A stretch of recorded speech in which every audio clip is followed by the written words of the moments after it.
السلام عليكم ورحمة الله تعالى وبركاته. عن جابر بن عبد الله رضي الله عنهما أن رسول الله صلى الله عليه وسلم قال: أعطيت أمتي في شهر رمضان خمسا لم يعطهن نبي قبلي.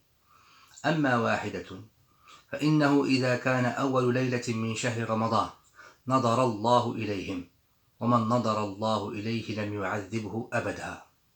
وأما الثانية فإن خلوف أفواههم حين يمسون أطيب عند الله من ريح المسك. وأما الثالثة فإن الملائكة تستغفر لهم في كل يوم وليلة.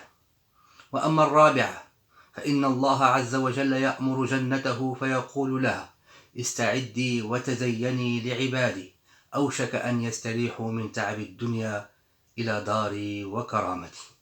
وأما الخامسة فإنه إذا كان آخر ليلة غفر الله لهم جميعا. فقال رجل من القوم: أهي ليلة القدر؟ فقال: لا، ألم تر إلى العمال يعملون فإذا فرغوا من أعمالهم وفوا أجورهم. رواه الإمام البيهقي. والسلام عليكم ورحمة الله تعالى وبركاته.